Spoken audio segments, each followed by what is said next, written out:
In the autumn of 1966, 11-year-old Justin Callahan disappeared on his way home from school in a small Vermont town.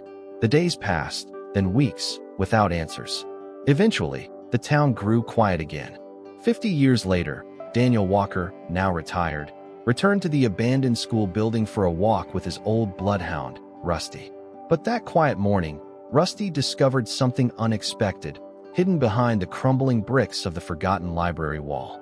Before we begin, if you enjoy stories like this one, make sure to subscribe, turn on notifications, and leave a comment telling me where you're listening from. We always love knowing how far these quiet stories can travel.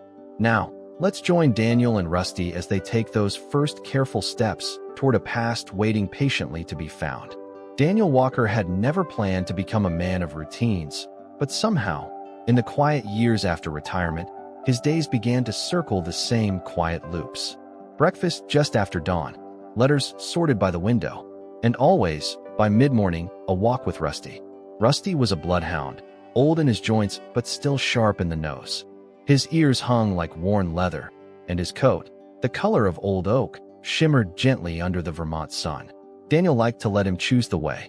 They had wandered through woods, past silos swallowed by ivy, along trails where no one had walked for years. But that morning, it was Daniel who picked the route.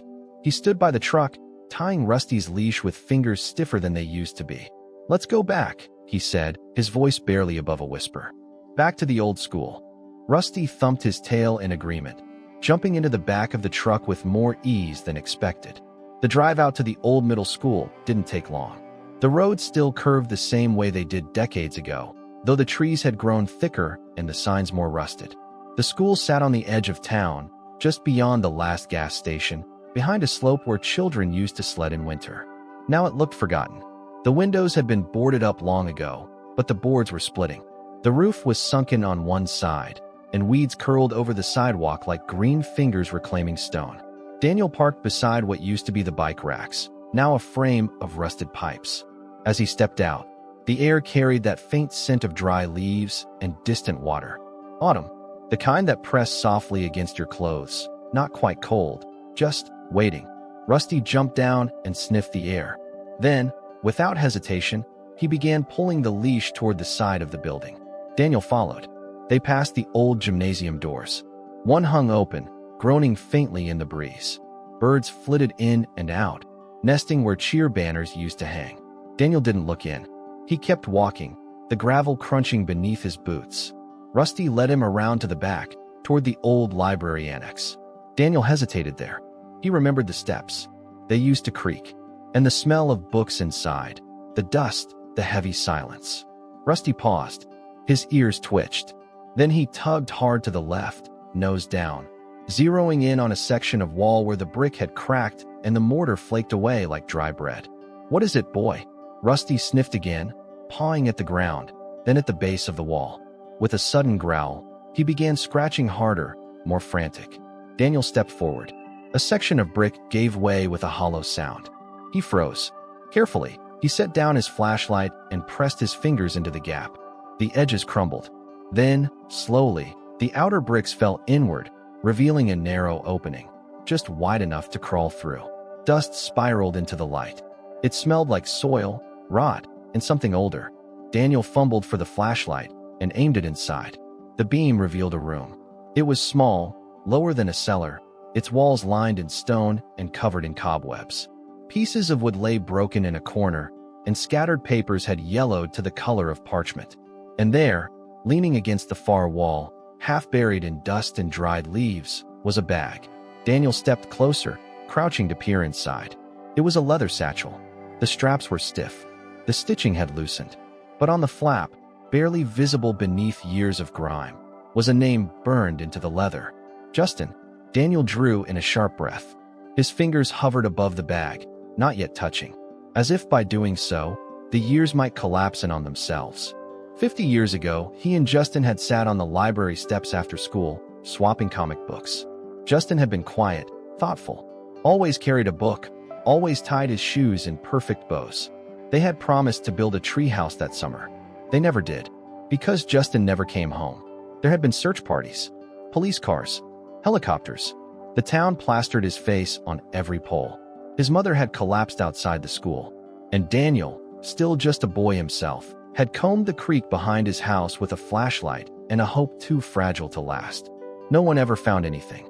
Until now. He reached out, brushing his hand against the worn leather. "You were here," he whispered. "All this time you were here?" Rusty gave a low whine behind him, as if sensing the shift in the air. Daniel stood slowly, the bag in his hands, the flashlight beam catching on something metallic beneath the dust. A zipper, still closed. He didn't open it. Not yet. Instead, he stepped back out into the autumn light. The sky had begun to dim slightly, clouds gathering low over the hills. In the hush of that abandoned schoolyard, he pulled out his phone. His fingers trembled. "Yes, I need to report something," he said. "This is Daniel Walker. I think I found evidence related to a missing person. The name is Justin Callahan. The year was 1966. He paused. The wind moved softly through the weeds. Behind him, Rusty sat, ears perked, waiting. "I'm at the old middle school," Daniel continued. "Near the back, behind the library. There's a bag. A room. I think you'd better come." He ended the call but did not move.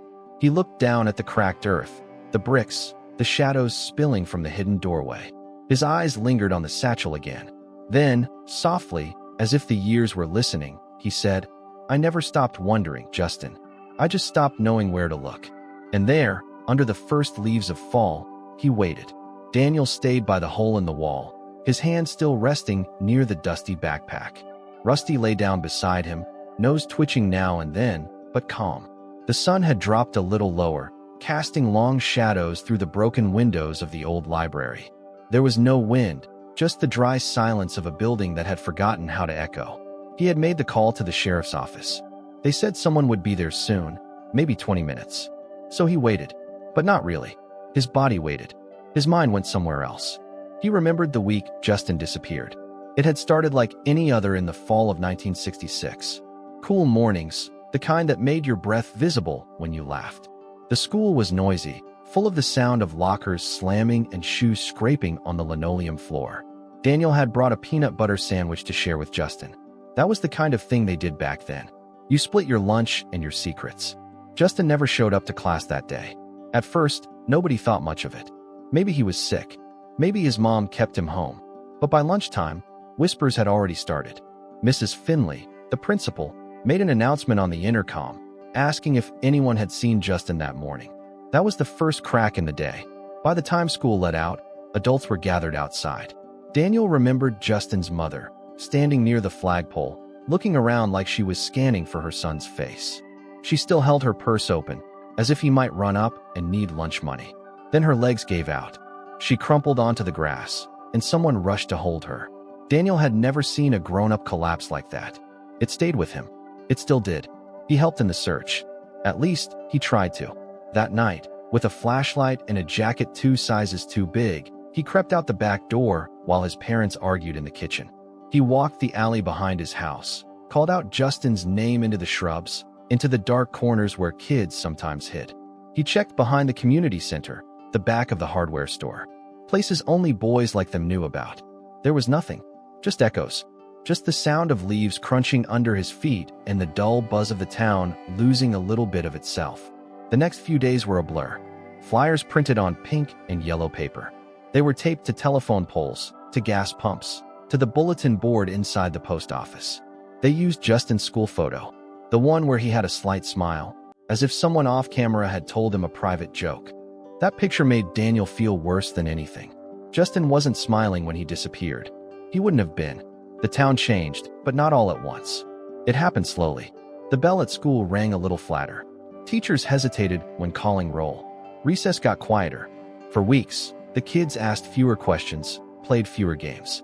As if laughter might be disrespectful.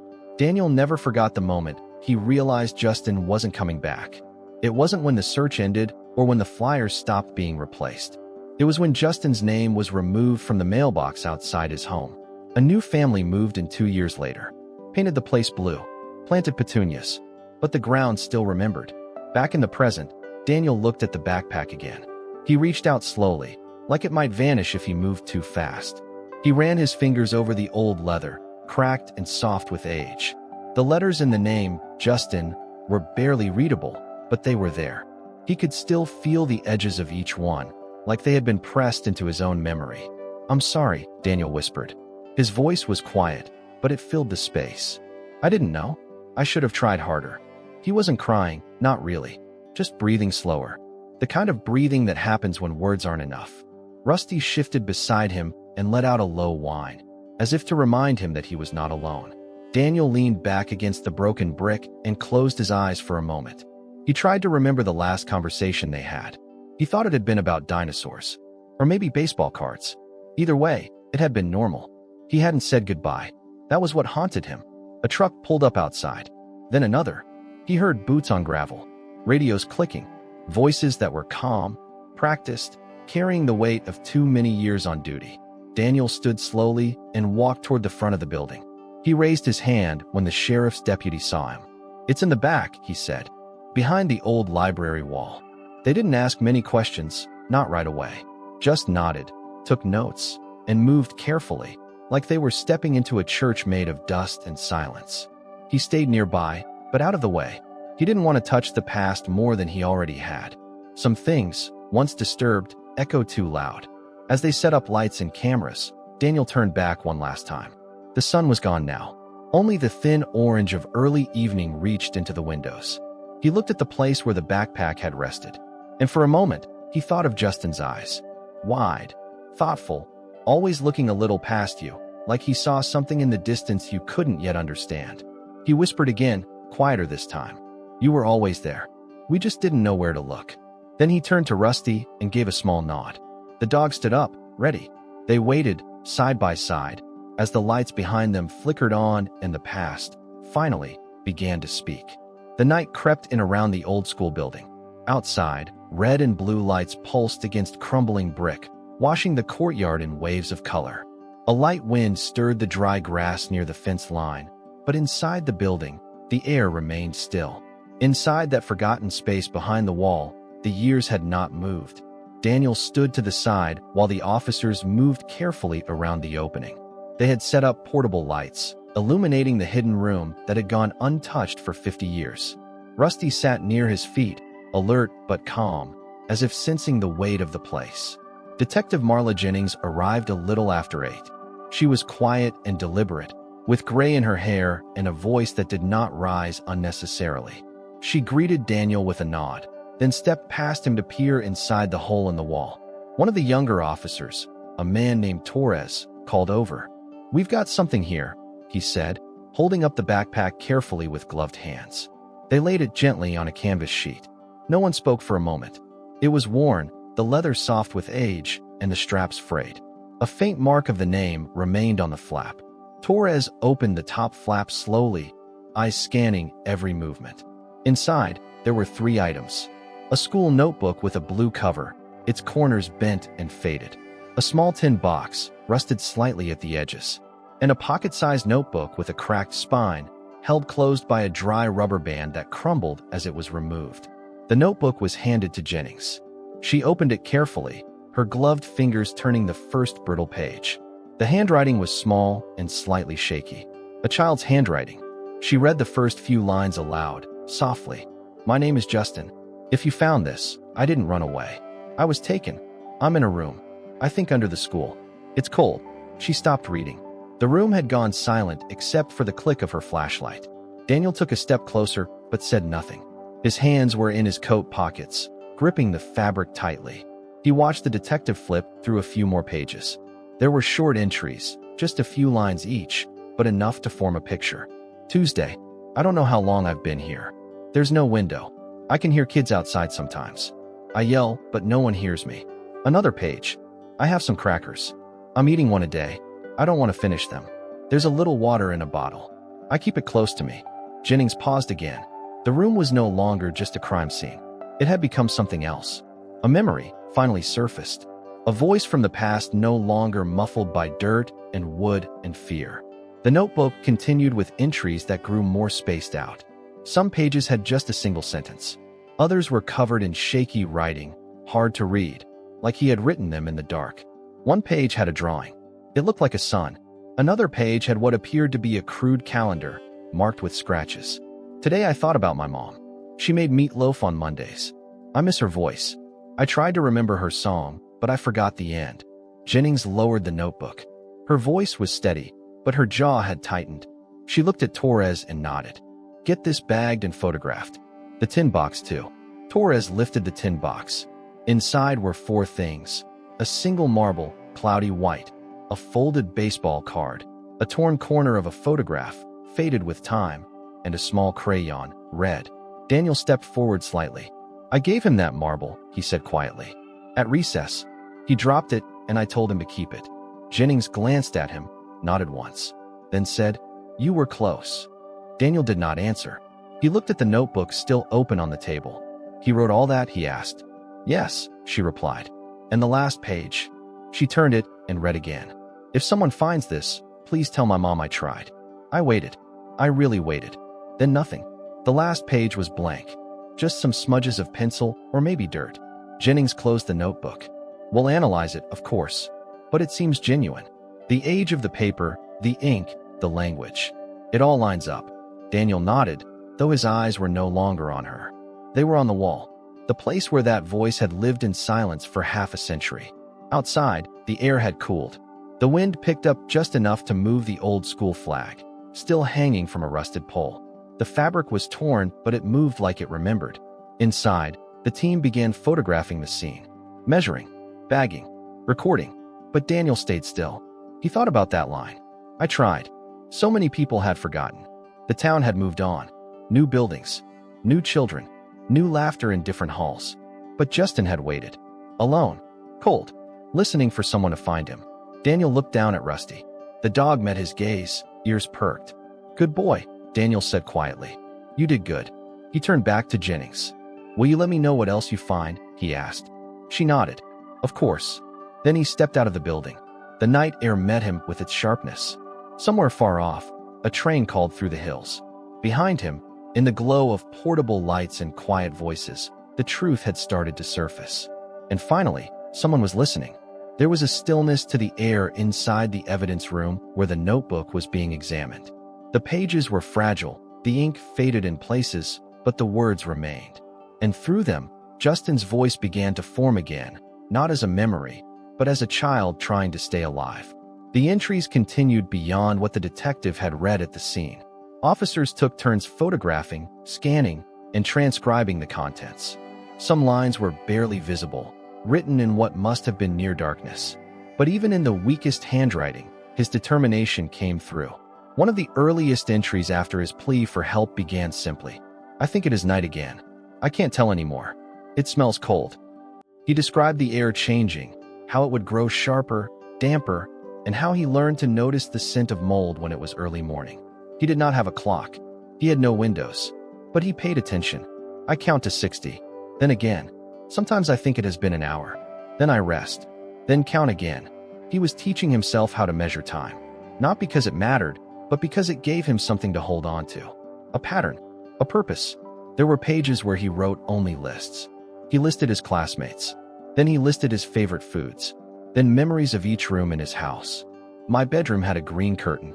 It let the sun in like a river. He remembered the exact position of his cereal bowl, the sound of the screen door, the feel of the hallway carpet when he would lie down on it during summer. But most of all, he remembered his mother. I hear her voice in my head every day. She used to sing when she folded clothes. I tried to sing, but it made me cry. The notebook told of the small tin box. He used it to store the things he still had. His marble, the torn photo, the red crayon. He held them like anchors. I drew on the wall today. A house and a sun. It helps. Some entries hinted at fear that he worked hard to cover up. He would mention the man. Clarence came today. He had food. I don't like when he smiles. He asked me if I liked being special. The next page simply read. I said nothing. It was never clear who Clarence was. He was not described in detail, but always came with food. Sometimes he would stay and speak, sometimes not. Justin's reactions to him grew quieter in the notebook. The way a child tries not to give more power to something already terrifying.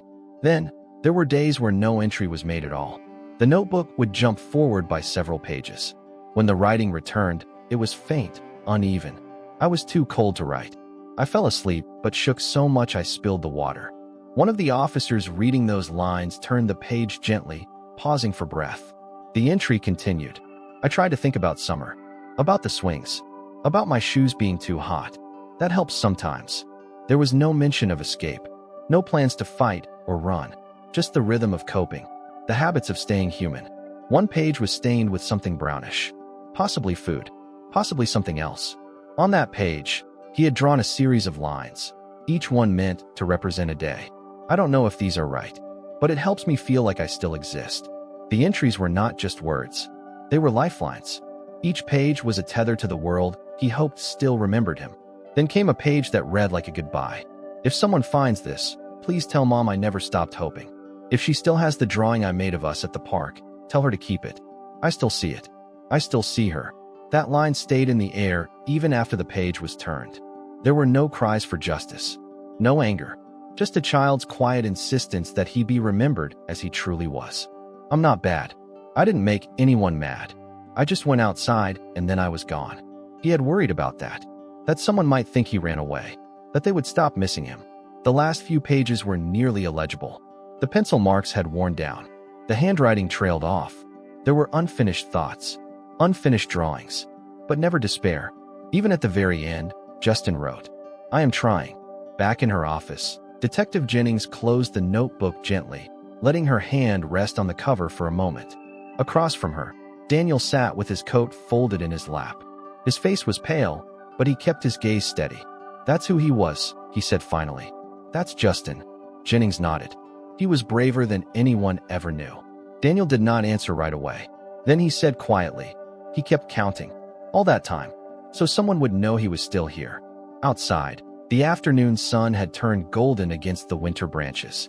It cast a soft light across the sidewalks of a town that had grown quiet. A town that had buried the story of a boy behind years of silence. Now, piece by piece, he was being heard again. And with each line, each shaky letter, Justin was no longer just a face on a faded poster. He was a voice, and that voice was still echoing. The sun had begun to fade when Daniel walked back into the station. Outside, the wind stirred the dry leaves against the sidewalk, the same leaves he remembered crunching under his feet all those years ago. Inside, the police department of Bridge Hollow was quiet, save for the low murmur of voices and the occasional shuffle of paper. Detective Jennings stood by a whiteboard filled with scribbled notes and dates. She looked up as Daniel entered. You came back, she said, offering a brief nod. Daniel removed his cap, eyes steady. I wanted to help. I owe him that. Jennings motioned for him to sit. We've been combing through employment records from the school. Maintenance, custodial, substitute teachers. Anyone who had unsupervised access to the building in 1966. Daniel's hands rested on his knees. You should check on Clarence Holt. She paused. You remember him? Daniel nodded. He was the janitor. Wore a brown uniform. Always smelled like oil. Kids didn't talk to him much. But I remember once, Justin said Clarence gave him a candy bar behind the gym. That was a week before he vanished. Jennings made a note. We'll pull his file. An hour later, they found it. Clarence Holt, employed at Willow Creek Middle from 1963 to 1966. No formal complaints, but his contract ended abruptly in early 1967. The resignation letter was handwritten and brief, citing personal reasons. No forwarding address. No emergency contact. Just a signature. The timing was too close to ignore. Daniel leaned over the page. You don't quit like that unless you're trying to disappear. Jennings turned to one of the younger officers. Check property records. See if Holt ever owned or rented within the county. Search DMV. Any vehicles registered to his name, current or expired. Another officer called out from a nearby desk. Ma'am, I think I found something. A yearbook photo from 1965. Back row of the Springfield day. Jennings walked over, Daniel following. The image was grainy but clear enough. Children gathered on the playground. And to the side, not quite smiling, stood a tall man with slicked back hair and a shadow of a grin. That's him, Daniel said. And there, the officer added, pointing with his pen. That's Justin. He's in the foreground. But look, Clarence is staring straight at him. Jennings narrowed her eyes. That's not a staff member just caught in the frame. That's a man watching a child. They scanned more photos from the school's archives. Twice, Clarence appeared in the background of group pictures. Each time, he was near Justin. Another officer returned with DMV results. Found an address linked to Clarence Holt. A P.O. box in Mason County. Also, a 1959 Ford panel van registered to his name until 1972. Mason County's 2 hours west, Jennings muttered. And 1972 lines up with the last time that building was reported occupied. Daniel's voice was quiet. There was an old van behind the library when we were kids. Sat there for years. Everyone thought it belonged to the school. Jennings was already pulling on her coat. We're checking that out. Within the hour, they were outside the rusted structure once known as the Willow Creek Library. Flashlights cut through the dimness. The backyard was overgrown, the ground uneven. But sure enough, half hidden beneath ivy and rotted boards, the skeleton of a vehicle sat in silence. A Ford panel van. Its license plate, long worn, was barely legible. But the VIN confirmed the match. Jennings stepped back. We have a connection. Daniel stood beside her, watching the officers begin to document the scene. His voice was tight. He parked right there, brought Justin inside, then left that van to rot, like none of it ever mattered. Jennings didn't answer. Instead, she walked slowly around the vehicle, eyeing the dents, the scratch marks on the back door. Then she looked at the building, at the corner where the hidden room had been found. That door wasn't added for storage, she said. It was made for concealment. Later that night, back at the station, Jennings laid the photographs on the table. The room, the notebook, the van, the man. This isn't a cold case anymore, she said to the team. We're building the timeline. And we start with Clarence Holt. They began cross-referencing old employment databases, tracing any public records linked to him. One address in Oregon, another in Nevada, all ended by 1975. After that, nothing. He's either changed names, Jennings said, or he's dead. Daniel remained late into the evening. He reviewed the notes silently, then pointed to the drawing Justin made of the house and son. He was trying to remember the world. While the rest of us forgot him, Jennings looked up at him, her voice softer now. We didn't forget. We just didn't know where to look. Daniel's shoulders sank as he whispered, maybe I should have looked harder. But that guilt, old and heavy, did not hold him down this time. Because now he was helping tell the truth. That night, the town of Bridge Hollow was quieter than usual. But something had changed. Justin's story was no longer buried in silence. It had found its voice again. And Clarence Holt, wherever he had gone, would not remain hidden forever. The late morning light cast soft shadows through the windows of the Bridge Hollow police station. The air inside felt still, as if the building itself was holding its breath. On one wall, a new map had been pinned up. It showed the layout of the town in 1966, yellowed edges curling slightly under the pushpins. Along the bottom corner, someone had drawn a red circle around the old library grounds.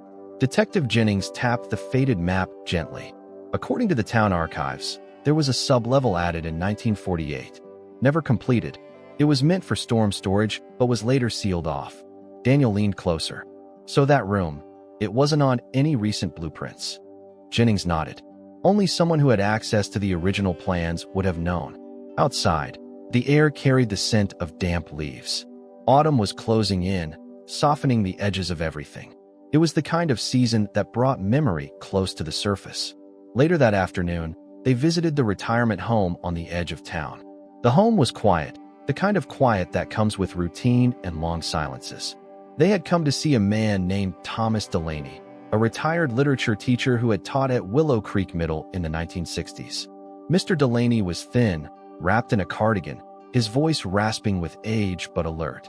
He remembered Clarence Holt almost immediately. He was quiet, the old man said, gazing out the window. Kept mostly to himself. Not rude, just odd. Jennings asked gently, "Do you recall anything unusual about him?" Delaney nodded slowly.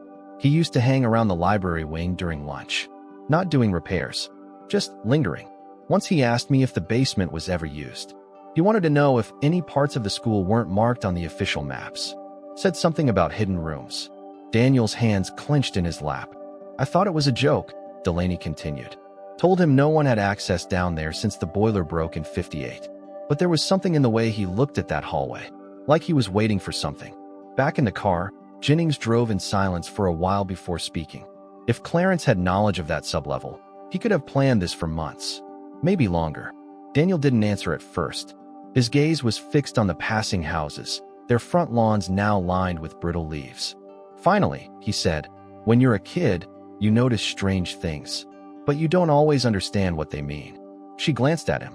"I remember," he continued. "Justin once told me he felt like someone was following him after school. Said he kept seeing the same van parked near the library. I told him it was probably nothing." The guilt in his voice was soft, but it filled the car like fog. That evening, Jennings arranged interviews with any remaining former students still living in the area. A man named George Larkin came in the next morning. He was 67 now, with tired eyes and a cautious demeanor. He sat across from Daniel and Jennings, hands folded tightly. "I wasn't sure I should come in," George began. "But I've thought about that day for 50 years. Jennings said nothing. She let the silence do the asking. "I saw Justin," George said. "It was after recess. He was walking toward the library, and Clarence was with him." Daniel leaned forward. "Are you sure?" George nodded. "I remember because Justin didn't look scared. He was talking to Clarence like they knew each other. I thought maybe he was helping with something." "Did you see them go inside?" Jennings asked. George hesitated. "I saw the door close. I didn't see them come back out." Daniel exhaled, a sound that barely broke the quiet of the room. After George left, Jennings returned to her desk. On her screen, the old-school blueprints were slowly loading. One floor plan caught her attention. In the bottom corner of the library, near the original foundation, a faint marking. Not labeled, just a square. She printed it out and laid it on the desk. "There it is," she said. "The room no one talked about." Daniel looked at the square on the paper. It's not just a hidden room. It's a place made invisible by silence. He thought back to the days after Justin vanished. The way the teachers avoided the subject. The way students were told to move on and not spread rumors. He remembered overhearing adults at church, their voices low, their words careful. People had seen things, but no one had spoken. Now, piece by piece, the silence was breaking. That night, Daniel sat on his porch, Rusty at his feet.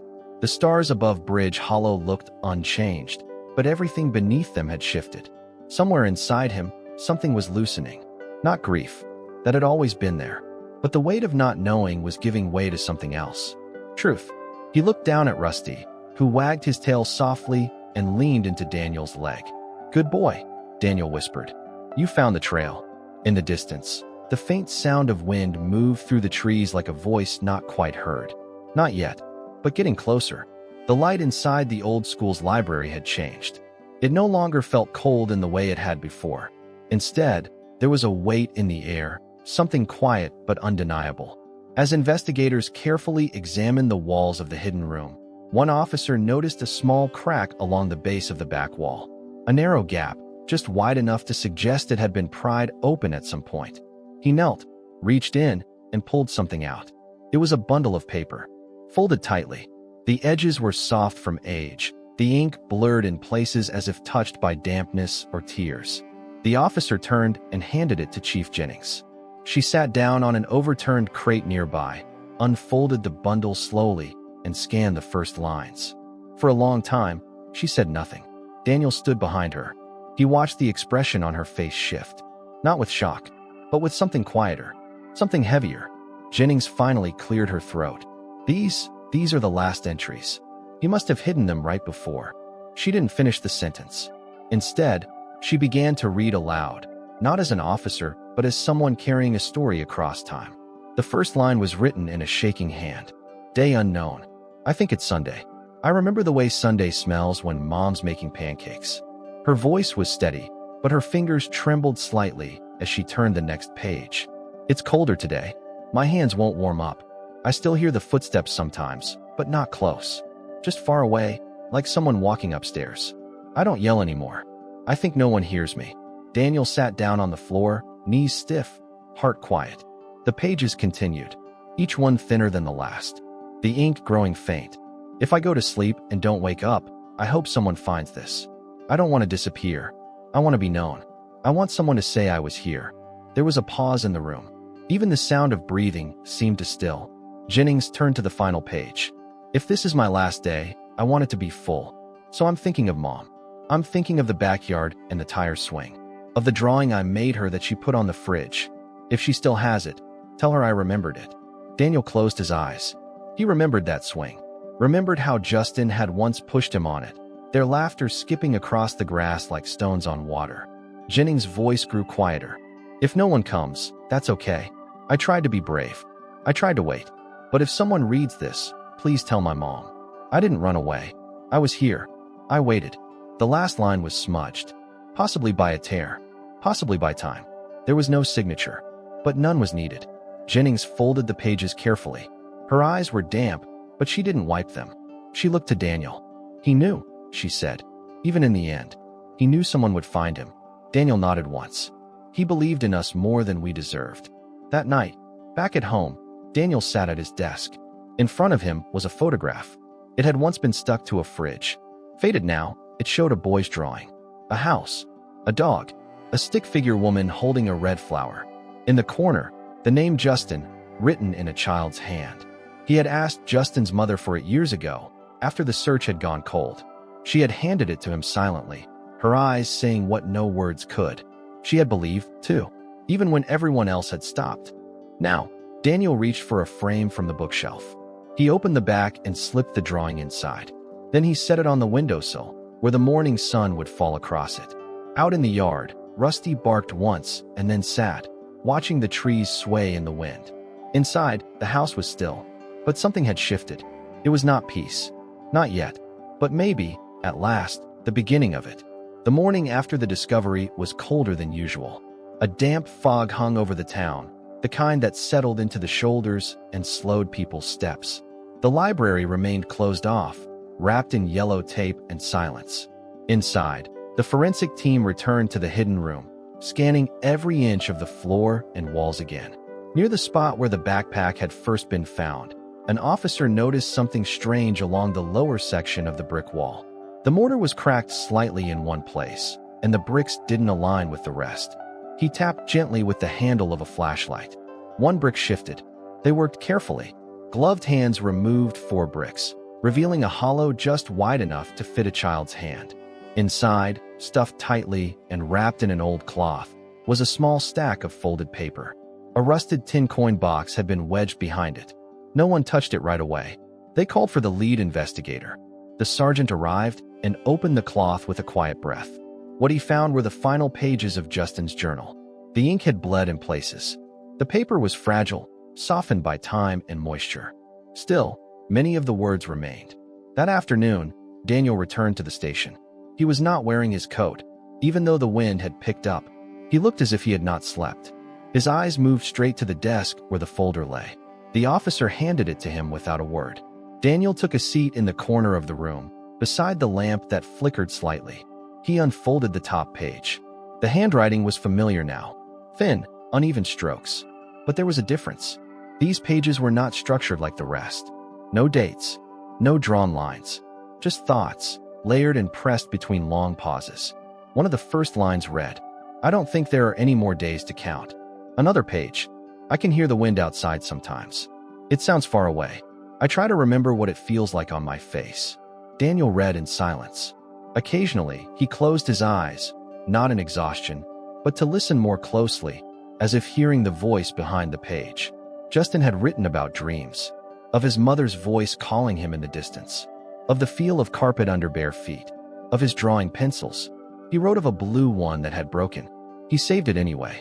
One line struck Daniel hardest. "I didn't mean to cry. I don't want her to think I was scared all the time." Then, toward the end, there was something more. "If you found this, it means I was real, not just someone lost. I didn't leave.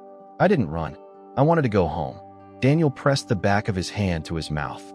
He looked away from the page and toward the window, where the last light of day filtered through slats in the blinds.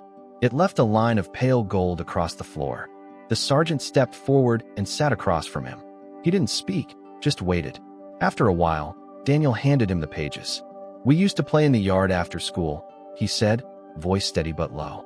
"He'd always try to race the sun, you know? Said he wanted to beat the shadows back into the trees." The sergeant nodded. He held on longer than most grown men would. That evening, the town council met to discuss next steps. The library would be closed indefinitely. A forensic archaeologist from the state had been requested to examine the space beneath the building. There was now enough evidence to classify the case as a confirmed abduction and presumed homicide. Yet for everyone in that room, the real weight lay not in policy, but in the words of a boy who had waited 5 decades to be heard. The next day, an announcement was made. The final pages of Justin's journal would be preserved as historical record, with his family's permission. A reading would be held at the town square that weekend, open to the public. People who had once believed it was just an old rumor now stood in silence, their eyes fixed on headlines that named a boy no one had seen since 1966. Daniel went home and pulled a box from his closet. Inside were old photos, a baseball glove, a science fair ribbon from 3rd grade. Near the bottom was a folded piece of construction paper, a drawing, 2 stick figures beneath a big tree, one taller, with glasses, one smaller, with a red hat. On the corner, written in blue pencil, was "Me and Danny. October." He held it for a long time, then walked to the fireplace and pinned it beside the mantel. The radio in the kitchen played softly. A woman's voice read the news. In Renfield, Vermont, investigators continue work on the reopened case of Justin Callahan, the 11-year-old boy who disappeared in 1966. New evidence, including handwritten journal pages, confirms he was held in a hidden basement beneath the Old Town Library. Daniel listened, not for facts, but for tone. For once, the world outside was speaking of Justin with the weight and care he had always deserved. As the sun set, Daniel stood on the porch, Rusty lying at his feet, and looked toward the hills. In the distance, wind moved through the trees, and Daniel whispered, as if to no one, "You made it home, kid." It was a windy Sunday in late October when the town gathered behind the library. The old oak tree still stood, its limbs stretched wide over the patch of lawn, casting flickering shadows as the wind moved through its thinning leaves. Chairs had been set out in quiet rows. People from every corner of Renfield had come. Some wore jackets too thin for the chill, others held their coats tight at the collar, but no one left. They stayed, shoulder to shoulder, facing a stone bench newly placed beneath the tree. Carved into its surface, simple and unadorned, were the words, "I didn't run. I wanted to go home." On the back, smaller and gentler, was another line, "Tell my mom I didn't leave her." The crowd stood in silence as the pastor opened with a short prayer. His voice, low and weathered, was barely louder than the rustling leaves. He read a passage not from scripture, but from the journal, a boy's words written in the dark, now carried by the wind into the daylight. Daniel stood near the front. He held a small folded piece of paper, but his hands remained still at his sides. He did not read from it. Instead, when the pastor stepped down and nodded in his direction, Daniel walked forward slowly and placed the paper in his coat pocket. Then he looked out over the town that had raised him. "I don't remember everything from that year," he began. His voice was steady, but quiet. "I was just a kid. I didn't know what I saw or what I heard. And maybe, for a long time, I chose not to know." He paused and looked toward the bench. "But I remember Justin." Daniel let his hands fall into each other, fingers laced. "He always ran ahead of me.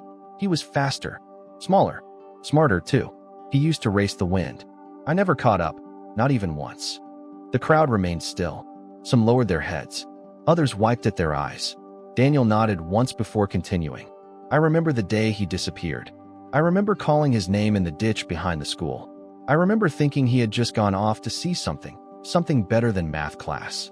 But when he didn't come back, something inside me knew." He took a breath and let it out slowly. "For years, I thought about what I could have done, whether I should have said something, whether I missed a sign." He looked toward the library, now weathered with time, but standing firm.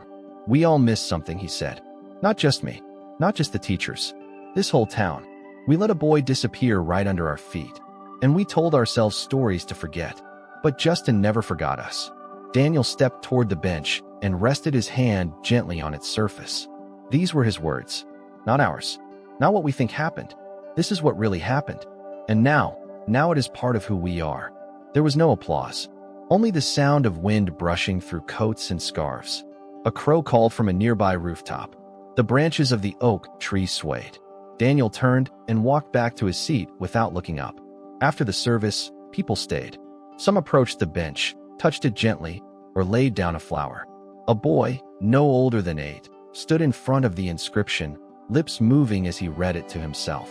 His mother waited a few steps behind him, her hands in her pockets. Daniel lingered at the edge of the crowd. A former teacher, now nearly 90, took his hand and held it for a long time without speaking.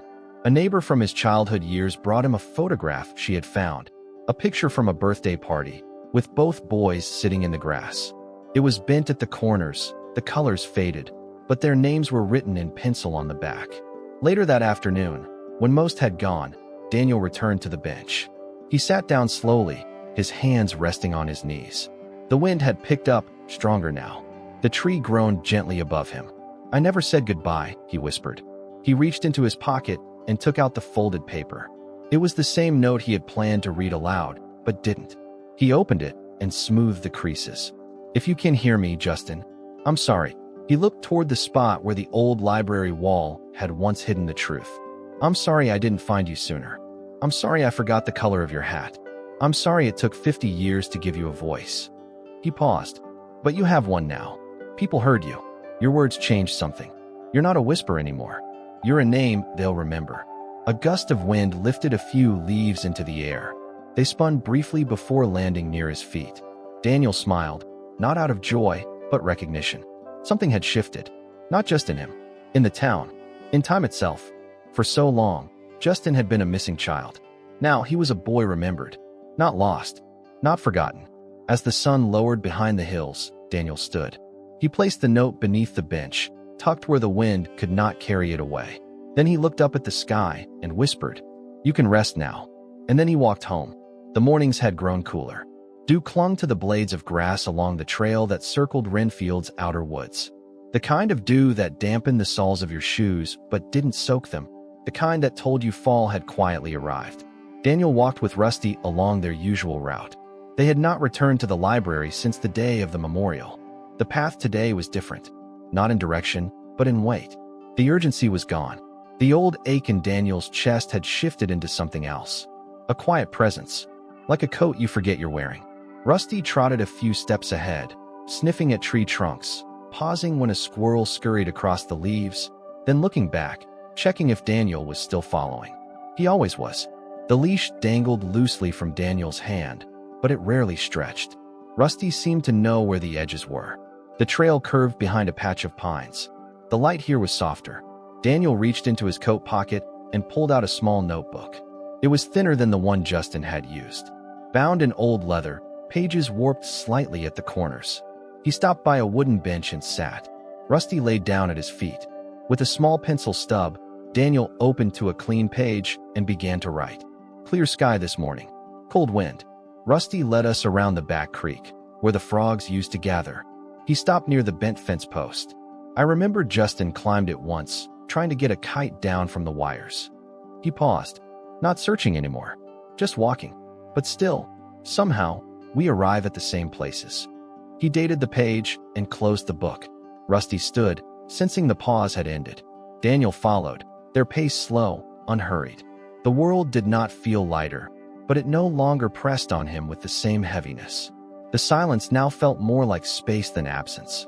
As they reached the clearing by the pond, a few ducks startled from the reeds and splashed into the water. Rusty wagged his tail, but did not chase them. Daniel stood still and watched the ripples settle. He thought about how long it had taken to get here. Not to the pond, but to this stillness.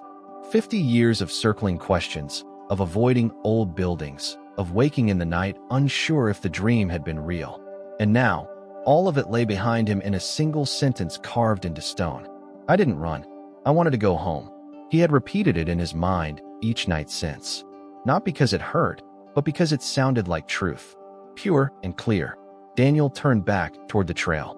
The path home was familiar.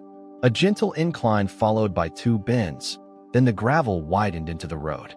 As they walked, Rusty darted slightly to the right, nose in the grass. His ears perked, then he froze. Daniel followed his gaze. Nothing there, just the brush, shifting in the breeze. But Rusty waited, as if expecting something.